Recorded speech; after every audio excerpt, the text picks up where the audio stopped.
Assalamualaikum warahmatullahi wabarakatuh. Bagaimana kabar adik-adik mahasiswa semuanya?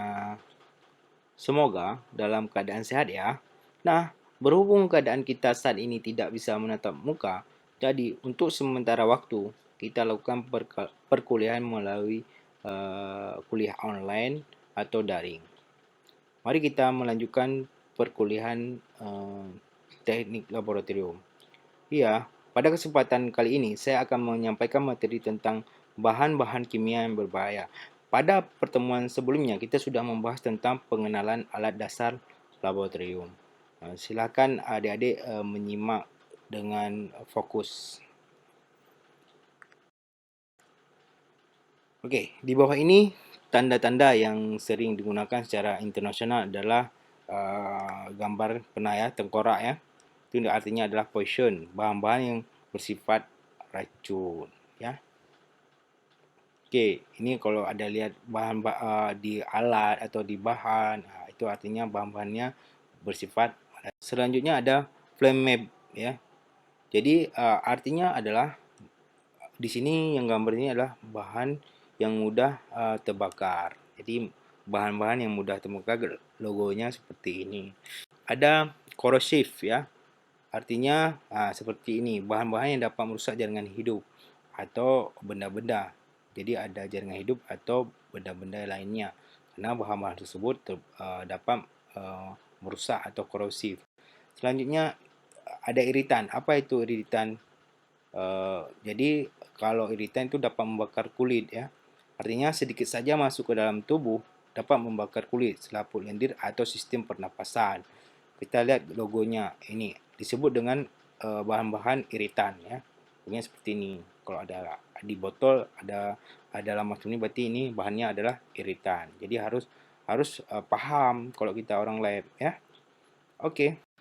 Selanjutnya ada toksik. Toksik. Ya, itu sama juga lambang tengkorak. Jadi toksik sedikit saja masuk ke dalam tubuh dapat menyebabkan kematian atau sakit keras. Itu ya bahan-bahan yang toksin. Oke. Selanjutnya. Oke adik-adik, selanjutnya kita akan bahas tentang oxidizing agent. Jadi di sini adalah bahan yang dapat menghasilkan panas bila bersentuhan dengan bahan lain, terutama bahan-bahan yang mudah terbakar. Artinya di sini peringatannya adalah bahan-bahan yang mudah terbakar. Ya kan? Bahan yang dapat menghasilkan panas bila bersentuhan dengan bahan lain, terutama bahan yang mudah terbakar. Oke, adik-adik mahasiswa, kita lanjut lagi tentang eksplosif ya. Bahan eksplosif itu kan mudah meledak ya. Jadi kita lihat logonya. Jadi bahan yang mudah meledak bila kena panas, api atau sensitif terhadap gesekan atau goncangan. Ya, ini lambangnya seperti ini kira-kira. Oke, selanjutnya adalah radioaktif ya. Bahan-bahan radioaktif jelas ya logonya ya. Seperti logo bulat ada kuning dan hitam ya. Itu adalah logo dari bersifat radioaktif. Selanjutnya ada high voltage ya. Jadi artinya high tinggi ya. Voltnya adalah tegangan ya. Jadi peringatan tegangan tinggi. Nah, seperti ini. Jadi ada alat-alat yang menggunakan peringatan seperti ini. Berarti ini adalah hati-hati bahwa ini adalah tekanan atau tegangan. Oke, adik-adik, selanjutnya ada non smoking. Area dilarang merokok seperti ini logonya. Selanjutnya ada area dilarang menyala api seperti ini. Jadi seperti ini ya, dilarang api yang harus diperhatikan. Oke, selanjutnya adik-adik mahasiswa, ini adalah lambang-lambang contoh misalkan bahaya atau hewan berbahaya.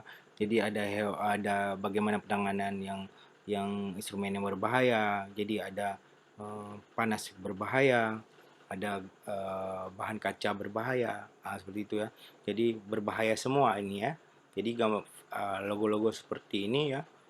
Jadi ada berbahaya atau bahayanya radioaktif gitu ya. Oke. Selanjutnya ada logo-logo yang sama seperti tadi explosion ya. Jadi ini logo-logonya yang bersama dengan tadi ya. Oke. Selanjutnya safety simbol keamanan ya.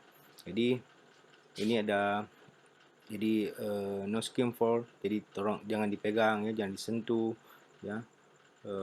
Personal, jadi ini ada logo-logonya. Ini hampir sama juga safety symbol ya. Oke.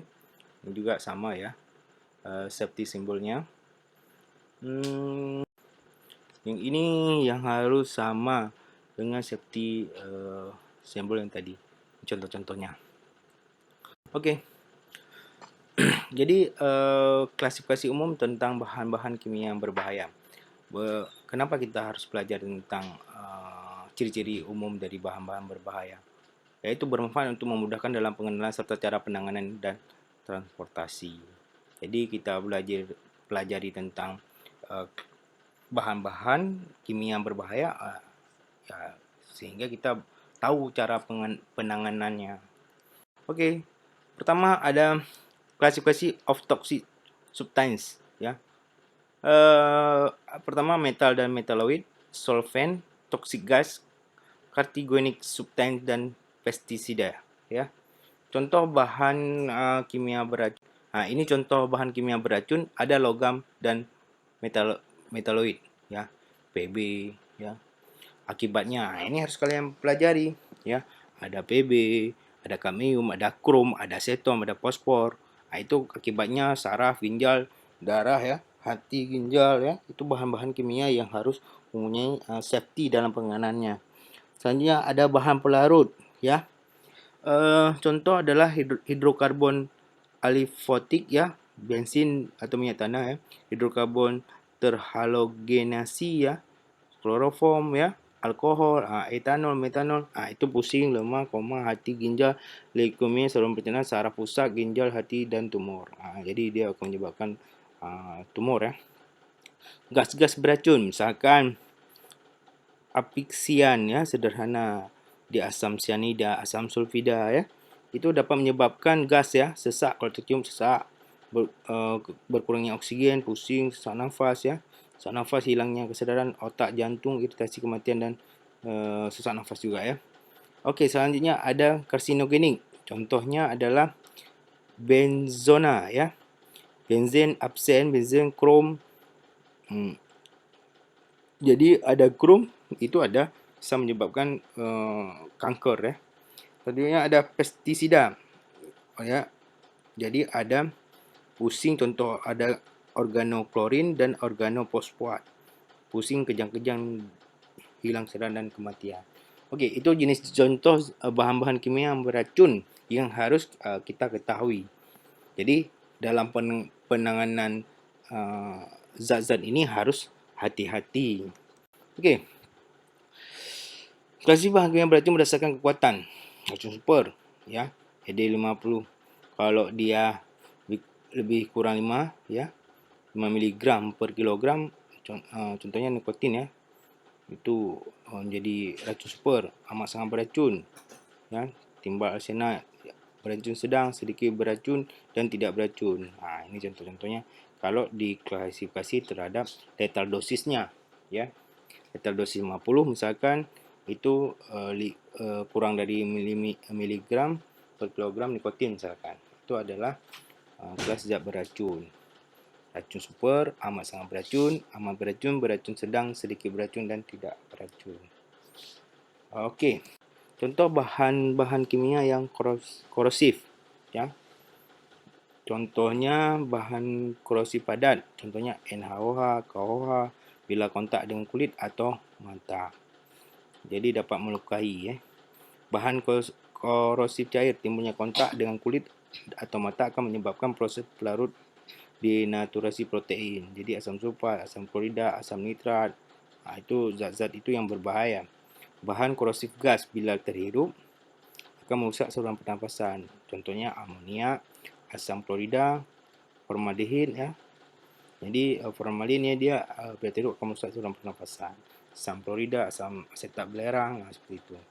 Oke, yang mudah meledak atau yang mudah terbakar, padat, misalkan belerang, fosfor, kertas ya. Kalau cair, ether, alkohol, aseton ya, benzana, heksana, itu mudah terbakar. Kalau gas, hidrogen, asetilen dan etilen oksida. Oke, selanjutnya adalah eksplosif ya.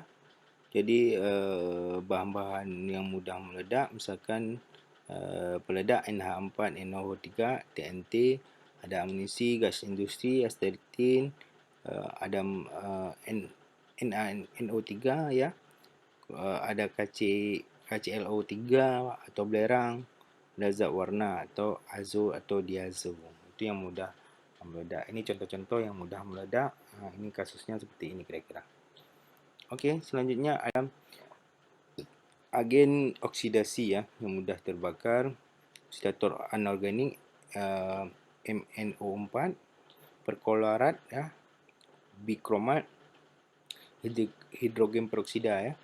Ada juga oksidator organik, benzil peroksida ya, asetil peroksida, ether oksida dan lain-lain. Oke, ini cairan yang sensitif ya.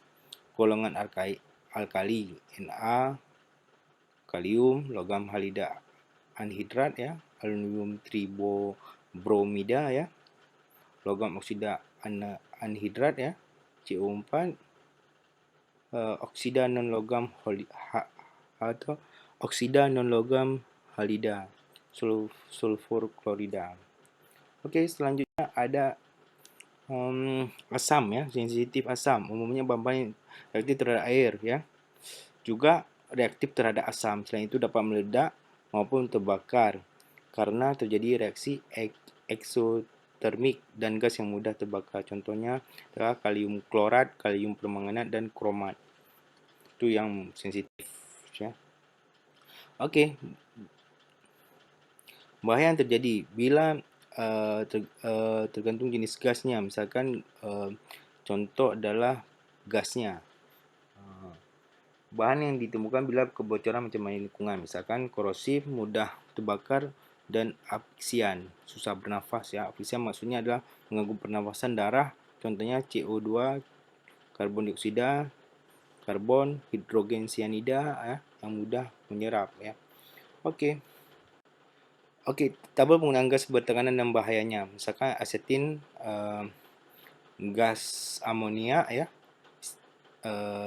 etil oksida, hidrogen ya. Jadi penggunaannya gas bakar, bahan baku, sterilisasi ya, hidrogenesis ya, itu bahayanya beracun. Kalau nitrogen itu gas pencuci pembuatan udara ya. Jadi kalau itu afisian, susah bernafas atau sesak ya. Oke, mungkin itu aja perkuliahan secara online kita hari ini. Oke, terima kasih sudah menonton video ini. Selanjutnya, semoga ilmu yang saya berikan bermanfaat untuk adik-adik semua. Lebih dan kurang dan lebih saya mohon maaf. Assalamualaikum warahmatullahi wabarakatuh.